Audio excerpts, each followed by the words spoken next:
Hello everyone, welcome to my YouTube channel Studyfy hub. इस चैनल पर हम DSSB पॉलिटिकल साइंस की तैयारी कर रहे हैं।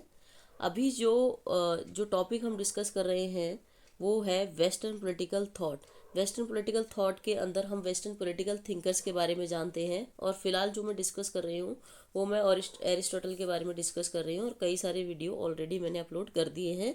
आज जो हम डिस्कस करेंगे वो है theory of constitution. My name is Nikita Mittal. I am currently working as TGT Social Science in Delhi Government School. So, before starting this video, I would like to request you all that please subscribe my channel and press the bell icon to receive notification of my latest videos.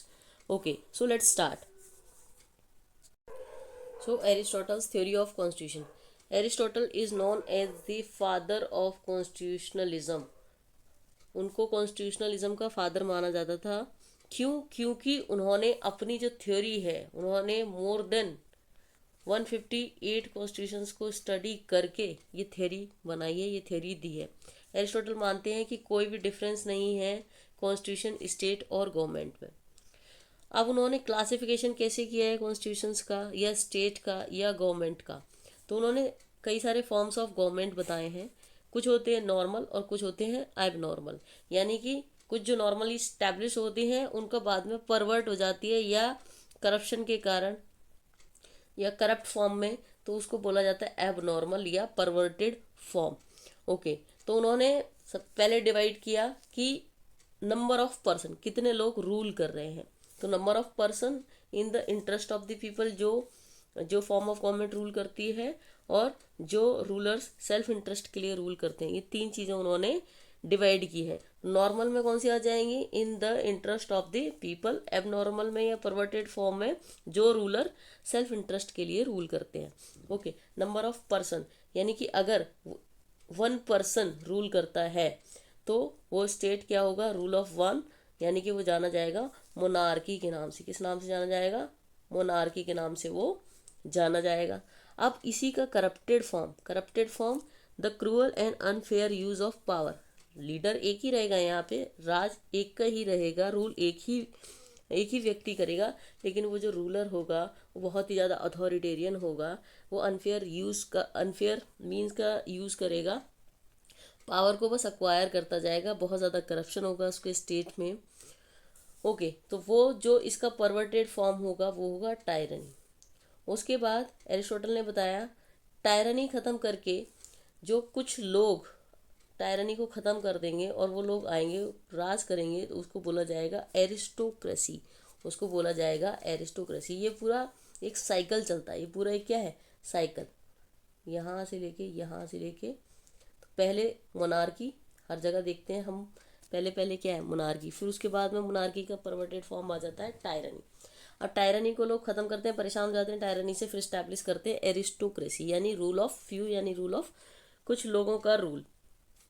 उसके बाद में aristocracy का perverted form होता है oligarchy, यानी कि यहाँ पे रूल ऑफ फ्यू, लेकिन यहाँ पर आ जाते हैं रूल ऑफ रिच। अब रूल ऑफ रिच क्या करते हैं? वो पुअर के बारे में तो सोचेंगे नहीं, वो गरीब लोगों के बारे में सोचेंगे नहीं, जनरल लैंड के बारे में सोचेंगे नहीं। तो यहाँ पर रूल ऑफ रिच को हटाकर आ जाती है पॉलिटी यानी कि रूल ऑफ मैनी। बेसिकली जो पॉलिटी होती है, पॉलिटी जो होती है, सिटीजन्स आर एजुकेटेड। इस फॉर्म ऑफ गवर्नमेंट में जो सिटीजन्स होते हैं वो एजुकेटेड होते हैं, क्योंकि जो रूल होता है वो मिडिल क्लास के द्वारा होता है। मिडिल क्लास के द्वारा यहाँ पर रूल किया जाता है, और इसको एरिस्टोटल ने best practicable form of government माना है। यानी कि एरिस्टोटल हमेशा बात करते हैं प्रैक्टिकेबल फॉर्म की, कि जो प्रैक्टिकली पॉसिबल है। आइडियली वो चीज़ों की बात नहीं करते हैं, वो प्रैक्टिकली चीज़ों की बात करते हैं। इसलिए उन्होंने बोला कि जो पॉलिटी है वो बेस्ट प्रैक्टिकेबल फॉर्म है। क्यों? क्योंकि एक तो जो लोग राज करेंगे वो भी एजुकेटेड होंगे, जो सिटीजन्स होंगे वो भी एजुकेटेड होंगे, जो रूल होगा वो मिडिल क्लास का होगा। अब मिडिल क्लास का रूल होगा, इसका मतलब सब जो एक तो मिडिल क्लास अपने लिए खुद के लिए भला करेगा, साथ में जो पुअर लोग होंगे उनके लिए भी कहीं ना कहीं वेलफेयर प्रोग्राम्स वगैरह ये सारी चीज़ें लेके आएगा। पॉलिटी का परवर्टेड फॉर्म होता है डेमोक्रेसी। और डेमोक्रेसी क्योंकि यहाँ पर इसका परवर्टेड फॉर्म हो जाएगा डेमोक्रेसी सिटीजन्स नॉट एजुकेटेड। जब सिटीजन एजुकेटेड नहीं होते हैं तो यहाँ पर रूल होता है पुअर लोगों का। और फिर उसके बाद यही साइकिल घूम के यहाँ पर टायरनी की ओर बढ़ता है। डेमोक्रेसी जब आती है, क्योंकि जो लोग होते हैं वो पुअर होते हैं, एजुकेटेड नहीं होते, फिर कोई एक व्यक्ति आता है, वो क्या करता है, अथॉरिटेरियन रूल उस लोगों के ऊपर चलाता है और यहाँ से टायरनी इस्टेब्लिश हो जाती है। इसको बोलते हैं डेमोजिक लीडर अगेन एक्वायर पावर। ये क्या कर देता है, द्वारा से ये पावर को स्टैब्लिश कर लेता है। तो एरिस्टोटल ने बताया सबसे पहले मोनार्की, उसके बाद टायरनी, टायरनी से स्टैब्लिश होगी एरिस्टोक्रेसी, एरिस्टोक्रेसी से ओलिगार्की, ओलिगार्की से पॉलिटी, पॉलिटी से डेमोक्रेसी और वापस से घूम के आपकी आ जाएगी टायरनी। वाई चेंज, ऐसा चेंज क्यों होता रहता है फॉर्म्स ऑफ गवर्नमेंट में? क्योंकि एरिस्टोटल कहते हैं जो चेंज है वो लॉ ऑफ नेचर है। डेमोक्रेटिक लीडर कौन होता है? Means a leader who gain popularity in a democracy by exploiting emotions, prejudice and ignorance to arouse an audience, whipping up the passion of crowd and shutting down reasoned deliberation। ये जो democratic leader है इसका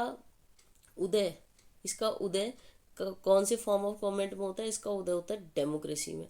democracy में क्योंकि वहाँ पर rule of poor है, लोग एजुकेटेड नहीं हैं, तो लोग क्या है, प्रेजुडिस में बहुत ज़्यादा बिलीव करते हैं, उनको इजीली एक्सप्लॉइट किया जा सकता है ना।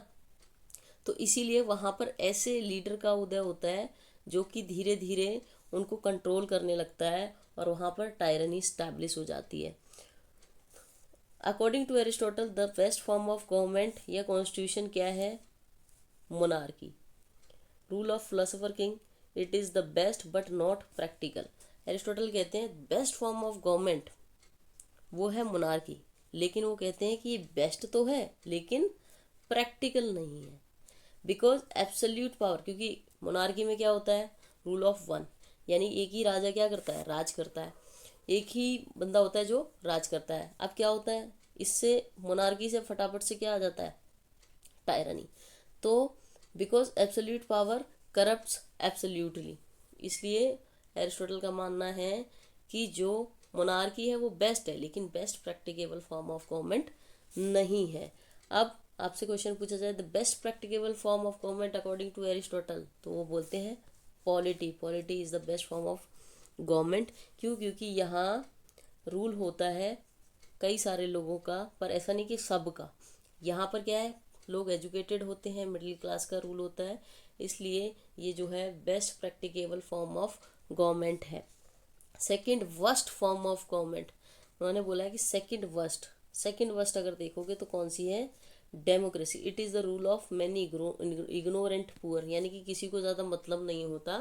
Result into the emergence of democratic leader, और ऐसे लीडर इसे उभर के आता है जो कि लोगों पर लोगों के इमोशंस के साथ खेलता है, बहुत ज़्यादा करप्शन करता है। वर्स्ट फॉर्म ऑफ गवर्नमेंट कौन सी है, टायरनी। तो ये कुछ क्वेश्चन हैं जो इस थ्योरी ऑफ कॉन्स्टिट्यूशन से पूछे जाते हैं। एक तो ये साइकिल पूछा जा सकता है कि पहले के बाद, ये पूरा साइकिल पूछा जा सकता है कि किस तरीके के पहले कौन सा आता है, बाद में कौन सा आता है, बाद में कौन सा आता है। तो monarchy, tyranny, aristocracy, oligarchy, polity और डेमोक्रेसी। उसके बाद में पूछ सकता है क्वेश्चन कि best practicable form of government कौन सी है, तो पॉलिटी। और आपसे पूछा है तो बेस्ट फॉर्म ऑफ गवर्नमेंट कौन सी है, तो मोनार्की अकॉर्डिंग टू एरिस्टोटल।